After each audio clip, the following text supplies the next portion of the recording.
ህጻናት በተለያዩ ምክንያቶች ረዘም ላለ ጊዜ ሊያለቅሱ ይችላሉ። ነገር ግን ለረጅም ሰዓት ያለቀሱ ህጻናት ሁሉ የሆድ ቁርጠት ወይም ደግሞ ኢንፋንታይል ኮሊክ አለባቸው ማለት አይደለም። ጤና ይስጥልኝ፣ ዶክተር መሰለ ነኝ፣ የጽንስና ማህፀን ስፔሻሊስት ሐኪም። ህጻናት ረዘም ላለ ጊዜ ጠንከር ብለው እንዲያለቅሱ የሚያደርጉ ምክንያቶች ምንድን ናቸው? የህጻናት ሆድ ቁርጠት እንዴት ይታወቃል? እንዴትስ መቀነስ እንችላለን? ወላጆች ህጻናት ጠንከር ብለው ለረጅም ጊዜ በሚያለቅሱበት ሰዓት ምን አይነት ጥንቃቄዎችን ማድረግ አለባቸው? በዚህ ቪዲዮ የህጻናት ሆድ ቁርጠት እንዴት ይታወቃል፣ የህጻናት ሆድ ቁርጠት እንዲከሰት የሚያደርጉ ምክንያቶች ምንድን ናቸው፣ የመፍትሄ ሀሳቦችንና ወላጆች ማድረግ ስላለባቸው ጥንቃቄዎችን በተመለከተ መረጃ ይዤላችሁ ቀርቤያለሁ። እንደተለመደው ቻናሉን ላይክ፣ ሼር እና ሰብስክራይብ በማድረግ ጀምሩ። ህጻናት እንደተወለዱ በመጀመሪያዎቹ 3 ወራት ለረጅም ሰዓት እርር ብለው የማልቀስና ደስተኛ ያለመሆን ስሜቶች ሊታይባቸው ይችላል። ለመሆኑ እነኚህ ህጻናት ለረጅም ሰዓት እርር ብለው እንዲያለቅሱና ደስተኛ ያለመሆን ስሜቶች እንዲታዩባቸው የሚያደርጉ ምክንያቶች ምን ናቸው? የመጀመሪያው ምክንያት የመራብ ወይም ደግሞ የመጠማት ስሜት ወይም ሃንገር ኤንድ ዲሃይድሬሽን ሲኖር፣ ህጻናት የረሃብ ስሜት ወይም ደግሞ የመጠማት ስሜት በሚሰማቸው ወቅት እርር ብለው ለረጅም ሰዓት ሊያለቅሱ ይችላሉ። ስለዚህ በቂ የጡት ወተት ማግኘታቸውን እርግጠኛ መሆን ያስፈልጋል። ሁለተኛ፣ ምቾት ሳይኖራቸው ሲቀር፣ ህጻናት በተለያየ ምክንያት ምቾት ሊያጡ ይችላሉ። የቆሸሸና የረጠበ ዳይፐር፣ ከፍተኛ የሆነ ሙቀት ሲኖር፣ ከፍተኛ የሆነ ድካም ሲኖርና ከፍተኛ በሚኖር ጊዜ በእነኚህ ምክንያቶች ህጻናት ምቾት ላይሰማቸው ይችላል። በዚህም የተነሳ እርር ብለው ለረጅም ሰዓት ሊያለቅሱ ይችላሉ። ስለዚህ የተደረገላቸውን ዳይፐርና አካባቢያቸውን በሚገባ መቃኘትና ማየት እጅግ በጣም ይመከራል። ሶስተኛ፣ ህጻናት እርር ብለው እንዲያለቅሱ ከሚያደርጉት ምክንያቶች አንዱ አካላዊ ጉዳት ነው። ለምሳሌ ህጻናት በሚያደርጉት እንቅስቃሴ ፊታቸውን ወይም ደግሞ አይናቸውን ሊቧጭሩ ይችላሉ። በዚህ የተነሳም ረዘም ላለ ጊዜ እርር ብለው ሊያለቅሱ ይችላሉ። ስለዚህ በዚህ ሰዓት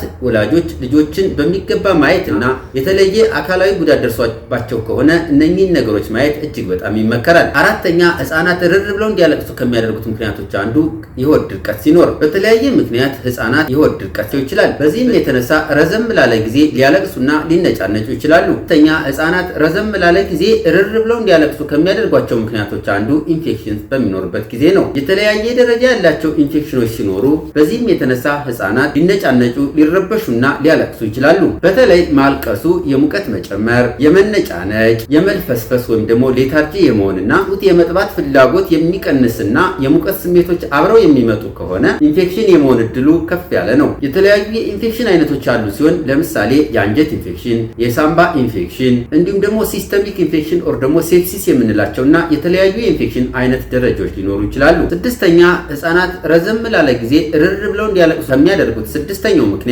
የአንጀትና የጨጓራ ችግሮች ወይም ደግሞ ጀርድ በሚያጋጥምበት ጊዜ ነው። በተወሰነ ደረጃ ህጻናት የማቀርሸት እድል ሊኖራቸው ይችላል።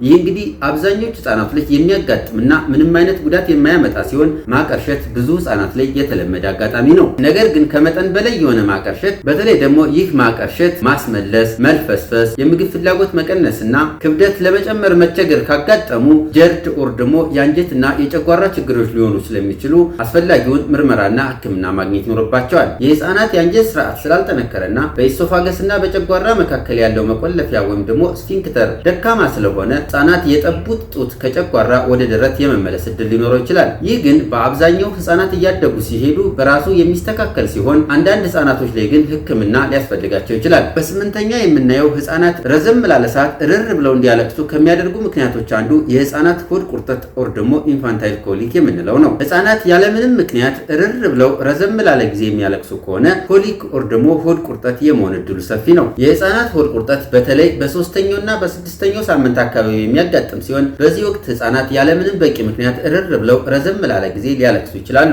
የህጻናት ሆድ ቁርጠት እስከ 40% የሚሆኑ ህጻናት ላይ ያጋጥማል። ይህ የህጻናት ሆድ ቁርጠት ከ3 እስከ 4 ወር ባለው ጊዜ ውስጥ በራሱ ይተዋቸዋል። የህጻናት ሆድ ቁርጠት ኦር ደግሞ ኢንፋንታይል ኮሊክ እንዴት ይታወቃል? የህጻናት ሆድ ቁርጠትን ኦር ደግሞ ኢንፋንታይል ኮሊክን ለማወቅ እነኚህ ነገሮች መሟላት አለባቸው። በቀን 3 ሰዓት፣ በሳምንት 3 ጊዜና ይህም ለ3 ሳምንት በተከታታይ ህጻናት ያለምንም በቂ ምክንያት እርር ብለው ረዘም ላለ ጊዜ የሚያለቅሱ ከሆነ የህጻናት ሆድ ቁርጠት ኦር ደግሞ ኢንፋንታይል ኮሊክ የመሆን እድሉ ከፍ ያለ ነው። የህፃናት ሆድ ቁርጠት ጡት በሚያጠቡም ሆነ ጡጦ በሚያጠቡ እናቶች፣ በመጀመሪያ ልጅም ሆነ በሁለተኛ ልጅ፣ በጊዜያቸው የተወለዱትንም ሆነ ያለ ጊዜያቸው የተወለዱ ህፃናት ላይ በእነኚህ ሁሉ የህፃናት ሆድ ቁርጠት ሊያጋጥም ይችላል። ረዘም ላለ ጊዜ ህፃናት የሚያለቅሱና የሚነጫነጩ በሚሆኑበት ጊዜ ወላጆች ምን አይነት አማራጮችን መውሰድ አለባቸው? የመጀመሪያው አማራጭ ወላጆች ኦር ደግሞ በቤት ውስጥ ያሉት ቤተሰብ መተጋገዝ ይኖርባቸዋል። በተለይ ህፃናት በተደጋጋሚ ጊዜ እርር ብለው ረዘም ላለ ጊዜ የሚያለቅሱ ከሆነ ወላጆች የመጨነቅ፣ የመረበሽ፣ የመድከምና የጥፋተኝነት ስሜት እንዲሁም ጥቅም የለሽነት ሊሰማቸው ይችላል። ስለሆነም በቤተሰብ መሃል መረዳዳትና መተጋገዝ እጅግ በጣም ይመከራል። ሁለተኛው ወላጆች ማድረግ ያለባቸው ጥንቃቄ እረፍት ማድረግ። ህፃናትን ደህንነቱ የተጠበቀበት ቦታ አድርጎ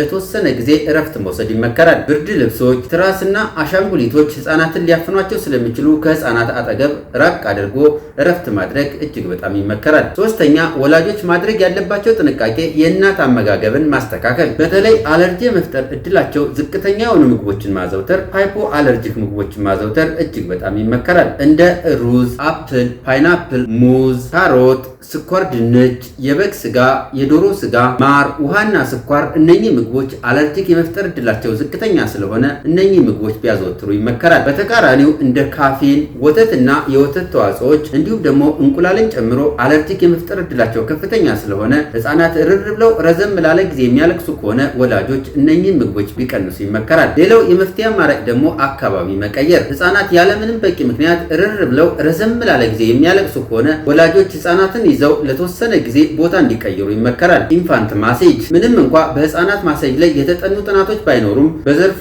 ያሉ ባለሙያዎች እንደሚሉት ቀለል ያለና ጀንትል የሆነ የህፃናት ማሴጅ ህፃናትን ዘና ስለሚያደርጋቸው የማልቀስ እድላቸውን በተወሰነ ደረጃ ሊቀንስላቸው ይችላል። በቤት ውስጥ የሚደረጉ አማራጮች ለውጥ ከሌለ ወደ ህክምና ቦታ ሄዶ ማማከር ሁልጊዜም ቢሆን የወላጆች ቀዳሚ ምርጫ መሆን አለበት። ስለዚህ እርር ብለው ለረጅም ሰዓት የሚያለቅሱ ህፃናት በቤት ውስጥ አንዳንድ ሙከራዎችን አድርጋችሁ ለውጥ ከሌለ ወደ ህክምና ቦታ ወስዶ አስፈላጊውን ምርመራና ህክምና ማድረግ እጅግ በጣም ይመከራል። በማህፀንና ጽንስ ዙሪያ ጥያቄዎች ካሏችሁ አስተያየት መስጫው ላይ አስቀምጡ። ለዛሬ ያዘጋጀሁት ይህንን ይመስላል። በቀጣይ በሌላ ፕሮግራም እስከምንገናኝ ቸርን ሰንብት።